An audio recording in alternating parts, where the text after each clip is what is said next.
അസ്സലാമു അലൈക്കും വറഹ്മത്തുള്ളാഹ്. മഹാനായ പണ്ഡിതൻ ഇബ്നു അസാക്കിർ തൻ്റെ കിതാബിൽ ഉദ്ധരിക്കുന്ന ഒരു സംഭവമുണ്ട്. മഹാനായ ഉമൈർ ബിൻ ഹബീബ് സലമി എന്ന മഹാനെക്കുറിച്ച്. അദ്ദേഹം ബനു ഉമയ്യ ഭരണം നടത്തുന്ന കാലം. ആ കാലത്ത് റോമിലെ രാജാവും സൈന്യവുമായിട്ടൊരു യുദ്ധം ഉണ്ടായി. അന്ന് ഇസ്ലാമിൻ്റെ ശത്രുക്കളാണ് റോമിലെ രാജാവ്. അപ്പോൾ ബനു ഉമയ്യ ആ ഭരണകൂടം റോമുമായുള്ള യുദ്ധം നടന്നപ്പോൾ മഹാനായ ഉമൈർ ബിൻ ഹബീബ് സലമി എന്ന് പറയുന്ന മഹാപണ്ഡിതനെയും അവരോടൊപ്പം ഒരു 8 സൈനികരെയും, തൻ്റെ സുഹൃത്തുക്കളായ മഹാപ്രഗത്ഭരായ പണ്ഡിതന്മാരാണ് മറ്റു 8 ആളുകളും, അവർ 9 പേരെ തടവ് പിടിച്ചു, തടവിലാക്കപ്പെട്ടു. അപ്പോൾ അവരെ റോമിലേക്ക് കൊണ്ടുപോയപ്പോൾ അവിടുത്തെ രാജാവ് അവരെ പെരടികൾ വെട്ടി കൊന്നു കളയാൻ വേണ്ടി കൽപ്പന വിധിച്ചു. കാരണം യുദ്ധത്തിൽ കിട്ടിയ തടവ് പുള്ളിക്കാരാണ്. അപ്പോൾ അവരെ കൊല്ലാനാണ് രാജാവ് തീരുമാനിച്ചത്. അങ്ങനെ എന്ത് ചെയ്തു? ഈ 8 ആൾക്കാരെയും രാജാവിൻ്റെ കിങ്കന്മാർ പെരടി വെട്ടി കൊന്നു. അവസാനം ഉമൈർ ബിൻ ഹബീബ് സലമി തങ്ങൾ മാത്രം ബാക്കിയായി. അദ്ദേഹത്തിന് വേണ്ടി രാജാവിൻ്റെ ഒരു ഉറ്റ സുഹൃത്തുണ്ടായിരുന്നു. ആ സുഹൃത്ത് നമ്മുടെ ഉമൈർ ബിൻ ഹബീബ് സലമി തങ്ങൾക്ക് വേണ്ടി രാജാവിനോട് ശുപാർശ പറഞ്ഞു, കൊല്ലരുത്. അപ്പം അദ്ദേഹത്തെ മാനിച്ചുകൊണ്ട് ഈ റോമിലെ രാജാവ് ഉമൈർ റളിയല്ലാഹു അൻഹുവിനെ മോചിപ്പിച്ചപ്പോൾ ആ സുഹൃത്ത് ഉമൈർ റളിയല്ലാഹുവിനെ തൻ്റെ വീട്ടിലേക്ക് കൊണ്ടുപോയി. അപ്പോൾ ആ വീട്ടിൽ ആ രാജാവിൻ്റെ സുഹൃത്തായ അയാളുടെ വീട്ടിൽ ഒരു സുന്ദരിയായൊരു മകളുണ്ട്, നല്ല സുന്ദരിവതിയായ മകൾ. ആ മകളെ ഇദ്ദേഹത്തിൻ്റെ മുന്നിലേക്ക് കൊണ്ടുവന്നു.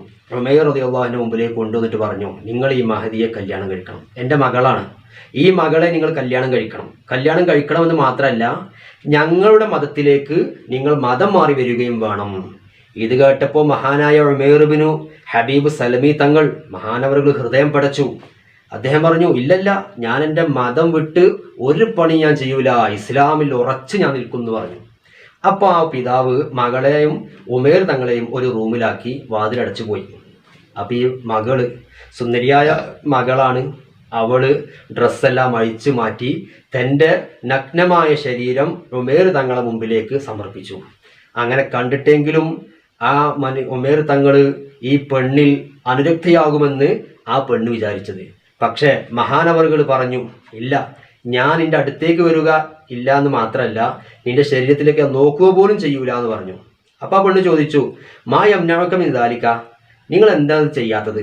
ഇത്രയും സുന്ദരിയായൊരു പെണ്ണ് എല്ലാ ഡ്രസ്സും അഴിച്ച് റൂമിൽ ഒറ്റയ്ക്ക് ഇരിക്കെ ഒരാളെയും പേടിക്കാനില്ലാത്തൊരു സാഹചര്യം വന്നിട്ടും നിങ്ങൾ എന്തുകൊണ്ട് ആ സ്ത്രീയെ നോക്കുന്നില്ല എന്ന് ആ മകൾ ചോദിച്ചപ്പോൾ ഈ മഹാൻ പറഞ്ഞു, യംനഉനി ദീനി, എൻ്റെ മതമാണ് എന്നെ തടഞ്ഞത്, എൻ്റെ മതത്തിൻ്റെ നിയമമാണ് എന്നെ തടഞ്ഞത്.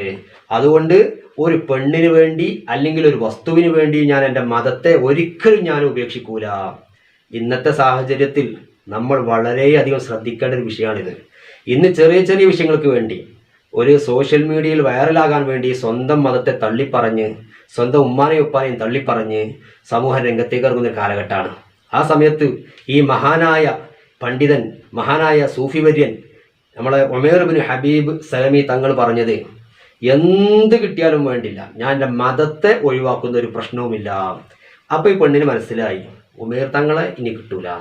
അപ്പോൾ അദ്ദേഹം ആ പെണ്ണ് ഈ മഹാനോട് ചോദിച്ചു, നിങ്ങൾക്ക് നിങ്ങളെ വീട്ടിലേക്ക് പോകണോ? അപ്പോൾ അതേ, എനിക്ക് പോകണം. അപ്പോൾ ആ പെണ്ണ് മഹാനോട് പറഞ്ഞു കൊടുക്കുകയാണ്, നിങ്ങൾ പോവുകയാണെങ്കിൽ ഒരു കാര്യം ചെയ്യണം, നിങ്ങൾ രാത്രിയിൽ നക്ഷത്രങ്ങൾ നോക്കി നിങ്ങളെ നാട് കണ്ടുപിടിച്ച് പോകണം. പകലായാൽ നിങ്ങൾ ഒരു സ്ഥലത്ത് മറഞ്ഞിരിക്കണം. കാരണം എൻ്റെ ഉപ്പയുടെ രാജാവായ ഈ റോം ചക്രവർത്തി, അവരുടെ സൈന്യം നിങ്ങളെ കണ്ടാൽ വീണ്ടും പിടിച്ചു കൊണ്ടുവരും, കൊല്ലും. അതുകൊണ്ട് നിങ്ങൾ പകലായാൽ മറഞ്ഞിരുന്നേ പറ്റൂ. രാത്രി ആയിക്കഴിഞ്ഞാൽ എല്ലായിടത്തും ലൈറ്റൊക്കെ ഓഫായാൽ നക്ഷത്രങ്ങൾ നോക്കി ദിക്ക് കണ്ടുപിടിച്ച് നിങ്ങൾ പോകണം, നിങ്ങൾ പോയിക്കോളൂ എന്ന് പറഞ്ഞു. അപ്പം മഹാനവറുകൾ പുറത്തേക്ക് ഇറങ്ങി. 1-ാം ദിവസം കഴിഞ്ഞു, 2-ാം ദിവസം കഴിഞ്ഞു, 3-ാം ദിവസം കഴിഞ്ഞു, 4-ാമത്തെ ദിവസം രാത്രി കഴിഞ്ഞു, പകലായി ഒരു സ്ഥലത്ത് മറഞ്ഞു നിൽക്കുകയാണ്. റോമെന്ന് സൗദി അറേബ്യയിലേക്കാണ് വരുന്നത്, മക്കയിലേക്കാണ് വരുന്നത്, വലിയ ദൂരമുണ്ട്. അങ്ങനെ 4-ാമത്തെ ദിവസം പകലിൽ മഹാനവറുകൾ ഒളിഞ്ഞിരിക്കുകയാണ്. ആ ഒളിഞ്ഞിരിക്കുന്ന സമയത്ത് കുറേ ദൂരെ നിന്ന് കാണുന്നുണ്ട് വലിയൊരു കുതിരപ്പട ഇങ്ങനെ ഓടി വരുന്നത്. ആ സമയത്ത് മഹാൻ ചിന്തിച്ചു, റബ്ബേ, ഞാൻ പിടിക്കപ്പെട്ടു, എന്നെ അന്വേഷിച്ചുകൊണ്ടാണ് ഈ കുതിരപ്പട വരുന്നത്, രാജാവിൻ്റെ സൈന്യമായിരിക്കും വരുന്നത് എന്ന് കരുതി അദ്ദേഹം പേടിച്ചിരിക്കുന്ന സമയത്ത് ഒരു വലിയൊരു സൈന്യം മുന്നിലൂടെ വന്നു.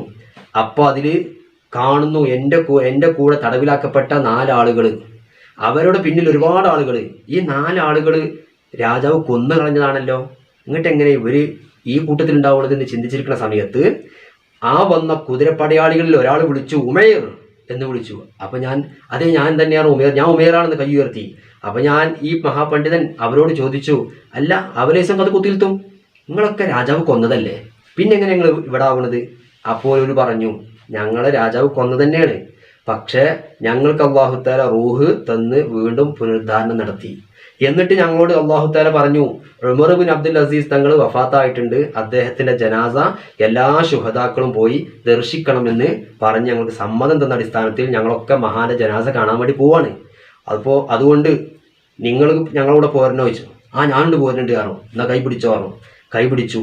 എന്നിട്ട് കുറഞ്ഞ യാത്ര നടത്തിയപ്പോഴേക്കും ആ കൈ പിടിച്ച ഒരാൾ ഈ ഉമേർ തങ്ങളെ തട്ടി അദ്ദേഹം തെറിച്ചാണ് വീണപ്പോൾ അദ്ദേഹത്തിന്റെ വീട് മുറ്റത്താണ് വീണത്. അപ്പോൾ റോമിൽ നിന്ന് കുറഞ്ഞ സമയം കൊണ്ട് മഹാനവറുകൾ തന്റെ വീട് മുറ്റത്തെത്തി, ഒരു പ്രയാസവും ഇല്ലാതെ. ഇതാണ് മഹാന്മാരുടെ ബർക്കത്ത്. ശുഹദാക്കൾ അല്ലാഹു തആല വലിയ ആദരവ് നൽകിയവരാണ്, അവർ അള്ളാഹുവിന്റെ അടുക്കൽ ജീവിക്കുന്നവരാണ് എന്നാണ് ഖുർആൻ പറഞ്ഞിട്ടുള്ളത്. അതുകൊണ്ട് ഉമർ ബിൻ അബ്ദുൽ അസീസ് മഹാപണ്ഡിതനാണ്, മഹാസൂഫിവര്യനാണ്, ഭരണാധികാരിയാണ്. ആ ഭരണാധികാരി അദ്ദേഹം വഫാത്തായപ്പോൾ അദ്ദേഹത്തെ കാണാൻ വേണ്ടിയാണ് ഈ ഷഹീദായിപ്പോയ ശുഹദാക്കന്മാർ എല്ലാവരും ഒരുമിച്ച് കൂടി അദ്ദേഹത്തിന്റെ ജനാസയിൽ പങ്കെടുത്തു. ഇത്രയും വലിയ മഹത്വമുണ്ട് ശുഹദാക്കൾക്ക്. ശുഹദാക്കളുടെ ബർക്കത്ത് കൊണ്ട് അല്ലാഹു തആല നമുക്ക് ദീൻ മുറുകെ പിടിച്ച് തഖ്വയോടെ ജീവിക്കാനുള്ള തൗഫീഖ് നൽകുമാറാവട്ടെ. എന്ത് പ്രതിസന്ധിയും പ്രയാസവും നമ്മുടെ ജീവിതത്തിലേക്ക് കടന്നു വരുമ്പോഴും നമ്മുടെ ദീൻ കൈയൊഴിയേണ്ട ഒരു ദുരവസ്ഥ നമുക്ക് നൽകാതിരിക്കട്ടെ.